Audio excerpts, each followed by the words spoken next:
ওং নমো ভগবতে বাসুদেবায় নমঃ। জয় শিবশম্ভু।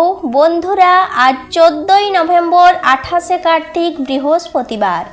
আজকের দিনে সম্পন্ন হচ্ছে বৈকুণ্ঠ চতুর্দশী। আজকের দিনে প্রদোষকালে অর্থাৎ সন্ধ্যার পর একই সঙ্গে ভগবান শ্রী হরিবিষ্ণুর এবং দেবাদিদেব মহাদেবের পূজা সম্পন্ন হয়। শ্রী হরি এবং মহাদেব আজকের দিনে একে অপরের অবেদত্ব লাভ করেন, অর্থাৎ পরস্পরের পরিপূরক হয়ে ওঠেন, যে কারণে আজকের দিনে বিভিন্ন শিব ও বিষ্ণু মন্দিরে শ্রী বিষ্ণুকে বেলপাতা এবং শিবকে তুলসী পাতা নিবেদন করা হয়, যদিও তা সাধারণভাবে একে অপরকে দেওয়া নিষিদ্ধ। মূলত শিব ও বিষ্ণুর অবেদত্বকে তুলে ধরতেই আজকের দিনে এই বিষয়টি করা হয়। বন্ধুরা, আজকের দিনেই ভগবান শ্রী বিষ্ণু ভগবান শিবের আরাধনা করে সুদর্শন চক্র লাভ করেছিলেন। তাই শাস্ত্রে আজকের দিনকে একটি অন্যতম গুরুত্বপূর্ণ দিন হিসেবে গণ্য করা হয়, যে এই দিনে ভগবান শ্রী বিষ্ণু ও ভগবান শিবের আরাধনা করা হয়। বন্ধুরা, আজকের দিনে এই বৈকুণ্ঠ চতুর্দশীর ব্রত কথাটি শ্রবণ করে যদি প্রদোষকালে অর্থাৎ সন্ধ্যার পর ভগবান শ্রী হরি বিষ্ণুর এবং দেবাদিদেব মহাদেবের উদ্দেশ্যে একটি প্রদীপ প্রজ্বলন করতে পারেন, তাহলে নিঃসন্দেহে এতে আপনার ও আপনার পরিবারের কল্যাণ হবে। বৈকুণ্ঠ চতুর্দশীর ব্রতকথায় এই বিষয়ে পরিষ্কার উল্লেখ রয়েছে যে ভগবান শিব শ্রী বিষ্ণুকে বলছেন, আজকের দিনে যে তোমার আরাধনা করে আমার আরাধনা করবে সে সুখ ঐশ্বর্য ভোগ করে পরম ধাম লাভ করবে। তাই বন্ধুরা, আজ একটিবার অবশ্যই এই বৈকুণ্ঠ চতুর্দশীর ব্রত কথাটি শ্রবণ করুন এবং সায়ংকালে একটি করে প্রদীপ উভয়ের উদ্দেশ্যে নিবেদন করুন।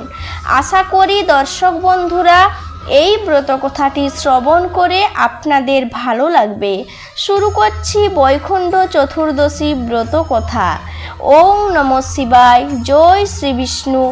ব্রহ্মা একদিন তার সন্তান নারদকে বললেন, বৈকুণ্ঠ চতুর্দশীর মাহাত্ম্য বর্ণনা করছি, শ্রবণ করো। সত্যযুগে কার্তিক শুক্লা চতুর্দশীতে শ্রীনারায়ণ বৈকুণ্ঠ থেকে বেরিয়ে কাশীধামে গিয়ে রাতের শেষে চতুর্থ প্রহরে মণিকর্ণিকায় স্নান পর্ব সমাপ্ত করে 1000 পদ্ম দিয়ে শিব ও শিবানীর পুজো করার জন্য মনস্থির করেন। শিবানীর পুজো সারার পর তিনি ভগবান শিবের 1000 নামে একটি করে পদ্ম নিয়ে দেবাদিদেব মহাদেবের পূজা আরম্ভ করলেন। শিব তখন পরীক্ষার জন্য ছল করে একটি পদ্ম চুরি করে লুকিয়ে রাখলেন। পূজা করতে করতে নারায়ণ দেখলেন যে একটি পদ্ম কম পড়েছে। তখন তিনি চারিদিকে খুঁজে দেখলেন, কিন্তু কোথাও পদ্ম দেখতে পেলেন না। শেষে মনে মনে ভাবলেন যে আমি 1000 পদ্ম দিয়ে ভগবান শিবের পুজো করব বলে মনস্থির করেছিলাম, কিন্তু এখন দেখছি একটা পদ্ম কম, তাহলে 1000 পদ্ম দিয়ে কি করে পূজা করব? সঙ্গে সঙ্গে তার মনে এই বিষয়টি এলো যে আমাকে তো সকলে পদ্মলোচন বলে থাকে, তাহলে পদ্মের জন্য আমার চোখ দিয়ে আমি পুজো করব।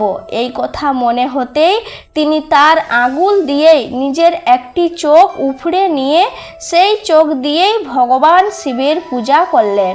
এইভাবে শিবের পূজা করার জন্য দেবাদিদেব মহাদেব খুবই সন্তুষ্ট হয়ে বললেন, হে হরি, তোমার মতো ভক্ত এই ত্রিলোকে আমি দেখিনি, সেই জন্য তোমার নাম আমি দিলাম ত্রৈলোক্য।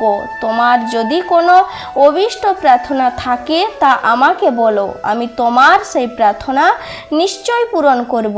যারা কেবল আমাকে ভক্তি করবে অথচ বিষ্ণুর প্রতি বিদ্বেষ পোষণ করবে, তাদের আমি আমার পরম শত্রু বলে জ্ঞান করব। এর উত্তরে শ্রীনারায়ণ বললেন, হে দেবাদিদেব মহেশ্বর, আপনি আমাকে ত্রিলোকের অধিপতি করলেন সত্য, কিন্তু আমি দৈত্যদের বধ করব কি করে? মহাদেব তখন বললেন, ত্রৈলোক্যনাথ ভগবান শ্রী বিষ্ণু, আমি এই সুদর্শন চক্র তোমাকে প্রদান করছি। এই চক্রের সাহায্যে তুমি সমস্ত দৈত্য দানবকে পরাভূত করতে পারবে। মহেশ্বর শ্রী বিষ্ণুকে চক্র দিয়ে আবারও বললেন, তুমি বৈকুণ্ঠ থেকে এসে কার্তিক শুক্লপক্ষের শিব তিথির চতুর্দশীর দিন সূর্যোদয়ের সময় মণিকর্ণিকায় স্নান করে 1000 পদ্ম দিয়ে আমার পুজো করেছ।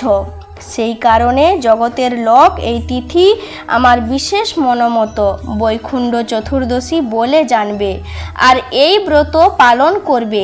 এই সঙ্গে আমি তোমাকে আরও একটি বর প্রদান করছি, যাতে সকলেই এই পূজা করবে। বৈকুণ্ঠ চতুর্দশীর পূজা তখনই সুসম্পন্ন হবে যখন এই বৈকুণ্ঠ চতুর্দশীর দিন প্রদোষকালে অর্থাৎ সন্ধেবেলায় আগে তোমার পুজো করে তারপর আমার পূজা করবে। কেবলমাত্র তখনই বৈকুণ্ঠ চতুর্দশীর ব্রত সম্পন্ন হবে। শ্রী বিষ্ণুকে এই কথাগুলি বলার পর মহাদেব অদৃশ্য হয়ে গেলেন। বৈকুণ্ঠ চতুর্দশীর ফলে বলা হয়েছে যে ব্যক্তি এই কার্তিক মাসের শুক্লপক্ষের বৈকুণ্ঠ চতুর্দশী পালন করে থাকেন, তিনি বংশানুক্রমে পুত্র পৌত্র সুখ ঐশ্বর্য সমস্ত কিছু ভোগ করে আলোর রথে চড়ে বৈকুণ্ঠ ধামে প্রবেশ করেন। তাই বন্ধুরা, আজকের দিনে যদি সম্ভব হয় তাহলে এই বৈকুণ্ঠ চতুর্দশীর ব্রত পালন করুন। সন্ধ্যার পর শ্রী বিষ্ণু এবং দেবাদিদেব মহাদেবের একত্রে পূজা করুন।